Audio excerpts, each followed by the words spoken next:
बिस्मिल्लाहिर्रहमानिर्रहीम। आज की वीडियो में हम हेयर ट्रांसप्लांट के कॉम्प्लिकेशन डिस्कस करेंगे। मैं हमेशा आप लोगों को दिखाता हूँ टाइम टू टाइम, जो भी कॉम्प्लिकेशन कहा जाए, किसी और कहा जाए, अपना भी हो तो दिखाता हूँ। ये मेरा अपना केस है, इसका मैंने ट्रांसप्लांट किया हुआ है, लेकिन इसको कॉम्प्लिकेशन हो गए थे ऑन दी साइड टेबल पे। तो फिर उसके बाद एक होता है स्किन नेक्रोसिस, जो स्किन ब्लू हो जाती है। तो इसका स्किन भी ब्लू हो गया था, फिर इसके बाद इसको शाक क्लास भी हो गया था, फिर यानी मतलब है ट्रांसप्लांट में जो दो मेजर कॉम्प्लिकेशन है तो वो दोनों इसको हो चुके थे। इसका क्या हुआ कि ट्रांसप्लांट वाले दिन इसका हमने बहुत डेंस इसका बनाया था। डॉक्टर हुमा ने इसके इंसिजन बनाए थे, वो चाइनीज़ मेथड की बनाती है ना। तो रात को इसका ट्रांसप्लांट था, तो इसका इस साइड पे ये स्किन बिल्कुल ब्लू हो गया था, तो इसके साथ साथ इधर भी ब्लूनेस थी थोड़ी। तो मैं हमेशा आप लोगों को कहता हूँ कि ट्रांसप्लांट क्वालिफाइड डॉक्टर से कराएँ। लोगों का क्या होता है, जब ब्लू हो जाए तो वहाँ पे ग्राफ्ट लगाए होते हैं, डरते हैं कि ऐसा ना हो ये ग्राफ्ट ख़राब हो जाए। तो अगले सुबह को जैसे मैंने इसको देख लिया, इसको मैंने फ़ौरन लिटा दिया। तो इसके अपने तरीके होते हैं कि इसको कैसे आपने हैंडल करने कि स्किन डेड ना हो जाए। सबसे पहले तो मैंने इसके यहाँ पे जो ग्राफ्ट थे वो हटा दिए, क्योंकि अगर एक बार स्किन मरती है तो ग्राफ्ट भी मर जाते हैं। लेकिन आप ग्राफ्ट हटा के 50% स्किन की सर्वाइवल इंक्रीज हो जाती है। तो मैंने क्या किया, इसके ये ग्राफ्ट यहाँ से उतार के इधर लगा दिए पीछे। वो ग्राफ्ट भी ज़ाया नहीं हो गए, इसके 100 ग्राफ्ट मेरे ख्याल में ज़ाया हो गए थे, क्योंकि वो पहले दिन हमने उतारे थे, फ्रिज में रखे थे कि इसको लगाएंगे, लेकिन इसको फिर लगाने का तरीका फ़ायदा नहीं होता है। तो अल्हम्दुलिल्लाह फिर उसके बाद इसकी स्किन के साथ हमने 24 आवर मेहनत किया, इसको गम किया, इसको हमने हेपारिन, सॉक्स पैकिंग, ये यानी जो मैन्योर है, तो इसका स्किन बच गया, नेक्रोज़ नहीं हुआ। और इसके बाद क्या हुआ कि जब इसकी स्किन ठीक हो गई तो यानी 1 हफ्ते बाद ये दोबारा आया, कहते सर इधर से तो मेरा सर खाली हो गया। इसको जी, शाकलास बोलते हैं, मैं कई बार दिखा चुका हूँ। इस साइड पे बहुत ज़्यादा है, देखो इधर बहुत ज़्यादा है।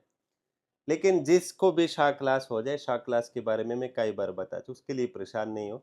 ये नॉर्मल फिजियोलॉजिकल फिनोमेना है, कोई साइड इफ़ेक्ट नहीं है। लेट्स से यहाँ पे मैंने 1 बाल उतारा, 2 उतारे, 3 छोड़े, तो वो 3 बाल भी गिर जाते हैं, यानी शाक क्लास हो जाती है। मैंने पिछले वीडियो में इसके लिए ये वर्ड यूज़ किया कि यानी 1 बाल उतारा तो पड़ोसी वाला बाल भी खफ़ा हो गया, वो भी गिर गया।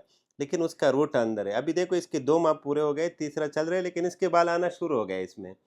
तो इसमें बाल आते, हाँ, इनिशियली बुरे लगते हैं।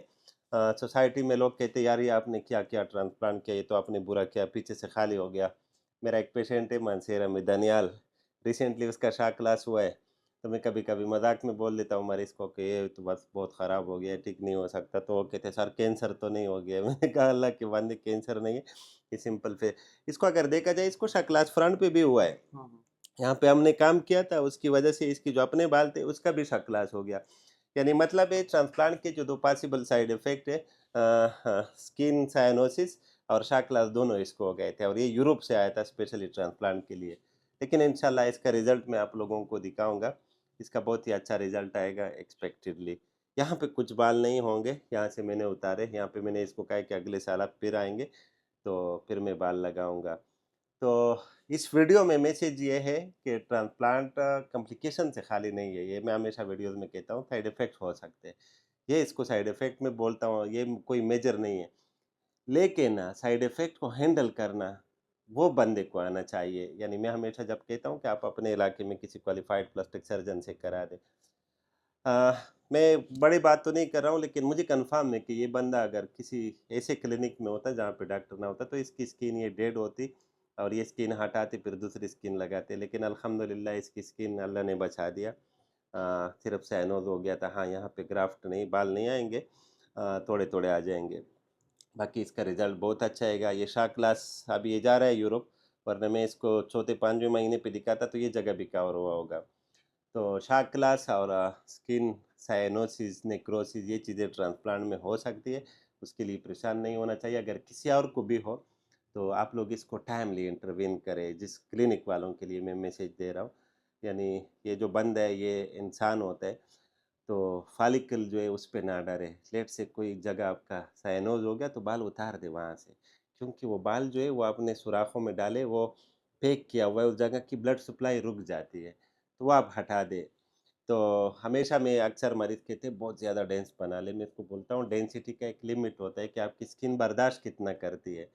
कुछ लोगों की स्किन में दूर-दूर भी लगाओ तो साइनो, कुछ लोगों की स्किन की इस्कीमिया जो टॉलरेंस होता है, वो ज़्यादा होता है, तो वो आप करीब-करीब भी कर दो तो नहीं होता है। लेकिन जो लोग स्मोकिंग, अल्कोहल या डायबिटिक वगैरह होते हैं, उसकी टॉलरेंस कम होती है, तो उसमें बहुत इख्तियार, लेकिन ये यंग बंदा है, इसमें कोई बीमारी नहीं है। इसमें सिर्फ़ ये थी कि हमने बहुत ज़्यादा डेंसिटी के साथ किया था, जिसकी वजह से इसको साइनोसिस हुआ था और साइनोसिस का मुझे अगले दिन पता चला है, यानी टेबल पे उस टाइम बहुत माइनर था, यानी ज़्यादा नहीं था, तो फॉलिकल प्लेसमेंट के बाद ये और भी बढ़ गया। तो फिर सुबह से यानी 4-5 घंटे बाद इसका रात को लेट ख़त्म हुआ था। हमने इसके साथ मेहनत शुरू की तो अल्लाह ने इसका स्किन भी बचा दिया, शकला से ये भी ठीक हो जाएगा और इंशाल्लाह कभी ज़िंदगी रही तो इसका रिज़ल्ट भी दिखाऊँगा और फ्यूचर में आएगा तो यहाँ पे मैं दोबारा इसको थोड़े बाल भी लगा के दूँगा। Thank you for watching. Allah हाफ़िज़।